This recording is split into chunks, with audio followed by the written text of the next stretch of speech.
Avec l'autre événement de la journée, un événement historique, disent déjà certains observateurs, c'est le changement d'homme, peut-être de politique, à la tête de la RDA. Le numéro 1 est-allemand, Erich Honecker, renversé, il quitte le pouvoir officiellement pour des raisons de santé, mais il avait été lâché il y a quelques jours par le bureau politique du Parti communiste. Les raisons de santé donc ne trompent personne. Son successeur, Egon Krenz, est lui un de ses proches. À 52 ans, il est le benjamin du bureau politique dont d'autres membres ont également perdu leur siège.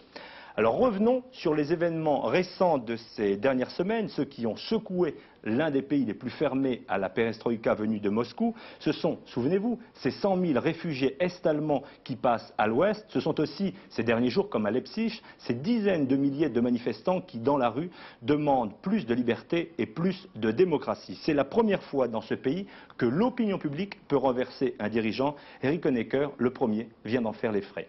Hélène Grisacher. L'architecte du mur de Berlin, l'adversaire des réformes, mais l'homme d'une relative prospérité économique en RDA, Erich Honecker quitte la scène après 18 ans de pouvoir. Sa chute a commencé en mai dernier, lorsque la Hongrie démantèle le rideau de fer et ouvre ses frontières.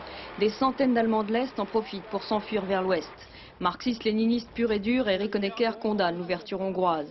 Mais l'exode continue par les ambassades de RFA à Varsovie, à Prague, qui sont prises d'assaut par les réfugiés de RDA. En tout, depuis le début de l'année, plus de 100 000 Allemands de l'Est ont quitté leur pays. Au moment où la RDA fête son 40e anniversaire, avec un invité de marque, le numéro 1 soviétique Mikhail Gorbatchev. Erich Honecker doit faire face alors à la plus grave crise de son régime. Malgré la répression policière, des dizaines de milliers de manifestants défilent dans les rues pour la liberté et la démocratie. Alors que certains dirigeants communistes est-allemands prônent le dialogue, Erich Honecker refuse de considérer l'opposition qui s'organise. Cet ancien ouvrier couvreur qui a passé 10 ans dans les prisons nazies est l'homme du mur de Berlin, rempart antifasciste, dit-il. Hostile aux réformes, il a pourtant été l'artisan d'un rapprochement économique avec l'Allemagne de l'Ouest qui rapporte des devises bienvenue en RDA. Honecker a ainsi donné aux Allemands de l'Est le niveau de vie le plus élevé du bloc communiste. Mais pas question de réunification, les deux Allemagnes, c'est comme l'eau et le feu, dit-il, lors de sa visite historique en RFA il y a 2 ans. Le chanteur de rock ouest-allemand Lindenberg avait offert un blouson de cuir à Honecker pour faire venir les changements. Honecker n'en a rien fait.